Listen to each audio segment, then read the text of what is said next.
How do we overcome our anxiety issues? Well, we're all going to take a slightly different path because we're all going through a very personal journey. What's right for one person might not be right for another. But in this video, for what it might be worth in assisting your journey, I'll tell you how I did it. Welcome back to the channel. I'm Tim Box. I'm a mind coach, anxiety therapist, and for nearly 15 years now, I've been working one-to-one with clients to help them overcome all sorts of anxiety-related issues. One of the things that drew me to this work is the fact that when I was younger, I went through a huge amount of what I now recognize to be social anxiety.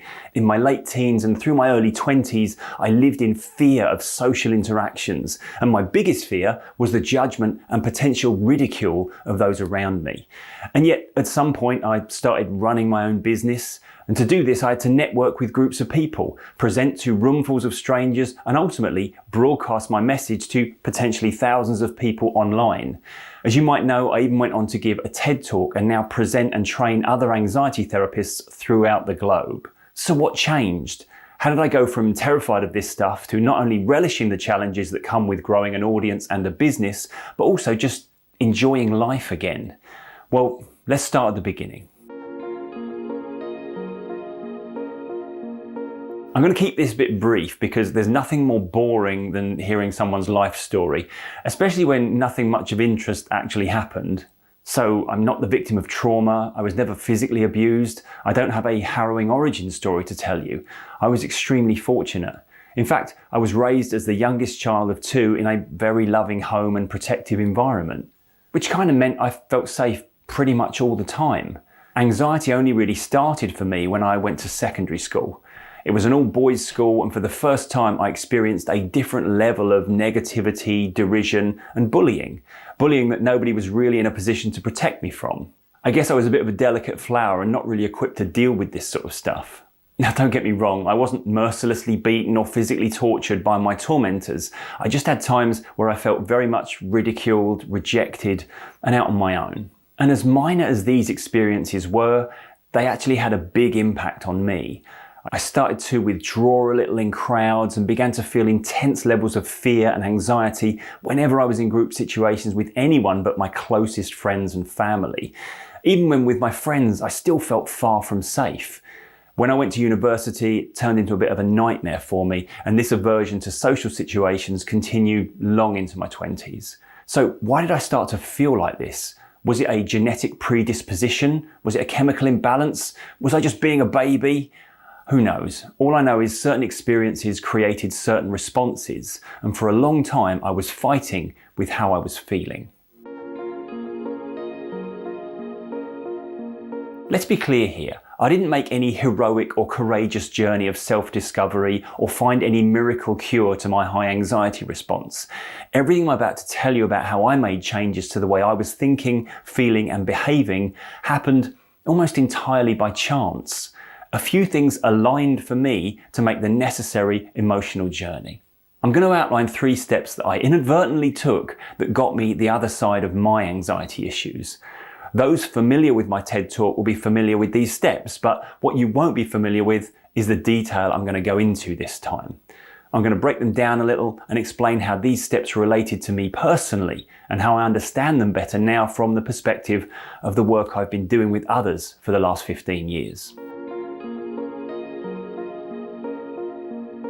I was so fortunate back in those days that even though I was experiencing huge amounts of anxiety, I never concluded that this was some kind of psychological disorder. Yes, I was viewing myself as alone and in some way emotionally weaker than those around me, but I never perceived this to be because I was broken or malfunctioning. I knew why I was anxious, I knew what I was afraid of. As a result, I never really started to question my own responses, except to try and encourage myself to move beyond them. But this wasn't any stubborn, flying in the face of medicine, resolute thinking on my part. It was pure ignorance. Whilst I knew how I felt, I really didn't know anxiety was the word for it. I never knew it was something you might go to the doctor about. So I never did. Thanks to the lack of information and education around at the time, I fortunately never got diagnosed with an anxiety disorder. So I never had to bear the burden of that label and the extra layer of anxiety that comes with regarding yourself as having a mental health issue. As a result, I never got locked in any anxiety loop. and was free to grow and evolve beyond the concerns and worries I was currently dealing with without looking upon myself as ill. By some strange twist of fate, when I was entering the sixth form at school, I was offered philosophy as a potential A-level study. Now, I had no interest in philosophy, but the idea of a new subject rather than history sounded good to me. That snap decision I made in the deputy headmaster's office that day went on to shape the way I still think about things. Now, I should say, I'm no philosopher, but the next 2 years studying it for my A-level and then a further 2 at university presented me with a slightly different way of looking at the world. Philosophy encourages critical thinking. It helps you recognize areas where you've made assumptions. You stop taking things for granted and start to break down and analyze the things you previously accepted as just the way things are. At some point in my journey, I started to turn my focus inwards and addressed my own frailties and shortcomings. I started to examine the way I felt about things and question why I felt that way. I pretty soon started to realize that my social anxiety wasn't some inbuilt response that was just part of my biochemical makeup, but a deliberate emotional strategy. A strategy that my mind was employing to attempt to avoid the repetition of previous negative encounters and situations. I was afraid because my mind was trying to steer me towards safety. So I listened to what anxiety was trying to tell me. Even though I'm well aware that the common attitude to anxious thoughts is to not listen because anxiety is a liar and that anxiety distorts our perspective, still I decided to listen. But I listened with curiosity rather than fear. I examined my thinking and asked if it was accurate or flawed. These days I understand why listening to your anxious thoughts isn't a problem. Our emotions are after all just a part of us trying to be heard.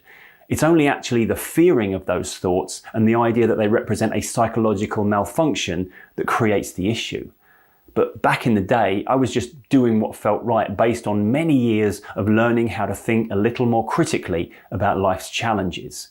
By doing this, I started to break down my process, understand why I felt a certain way, and also perhaps more importantly, why I didn't have to anymore. But of course, it's one thing to realize where you're going wrong, it's another thing to put it right.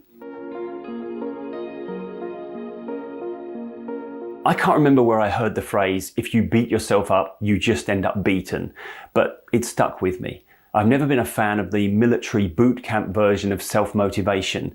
Shouting at yourself because you're not good enough never seemed like the best way of inspiring yourself to do better. But hey, maybe that's just my sheltered, loving upbringing talking.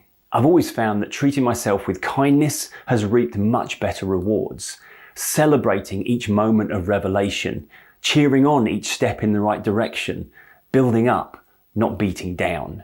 Even way back then, I was starting to recognize that the part of me that was producing fear was simply a frightened child that didn't want to get bullied again. Shouting at that part wouldn't help, and rejecting or ignoring it certainly wasn't the answer. Instead, I needed to nurture that part and help it to grow beyond its own perceived limitations. And I needed to give it some answers. Basically, it needed to know a couple of things. Firstly, you're not at that school anymore. Those days and those people are gone. You're no longer in that limited environment where your whole reality is a class of about 30 people. Your playground is 8 billion people strong now, and if some of the kids don't like you, you don't have to play with them anymore. There's plenty more out there to play with. Secondly, nobody gets to decide whether or not you're good enough anymore. You haven't got to make anyone happy with who you are, but yourself. You don't have to change, adapt, or alter yourself to fit in with others. You can be yourself, and funnily enough, that will help you find your people. I think it was ultimately understanding that I didn't have to get anyone's approval anymore that allowed me to let go of my own insecurities, move beyond my social anxiety, and ultimately feel safe and happy. Perhaps the last thing to say is that my journey is probably not your journey. The ideas that resonated with me might not hit home for you, but that's okay because it's the approach that's important, not the specific ideas. Accepting your current anxiety response is not locked in and is changeable. Listening to why you currently feel the way you do and delivering answers with kindness, I strongly believe this approach has the potential to reap rewards for anyone currently suffering. Because those 3 basic steps provide a bedrock on which to create your own insights that will free you once and for all from fear and excessive anxiety. I really hope you found this video valuable. If so, hit the like button and subscribe to the channel for more help with anxiety-related issues. And if you're liking the content on the channel and it's helping you get a better degree of control over your anxiety response and your emotional well-being, then you might want to check out the members area. For just £9 a month, you get exclusive content, including my control system self-hypnosis method for changing your own patterns of thought and the full Clear Your Head anxiety relief program.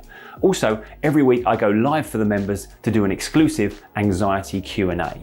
Just click the join button on the homepage and I'll see you on the other side. But that's all for now. I'm Tim Box. Always remember, be kind to your mind, and I'll see you next time.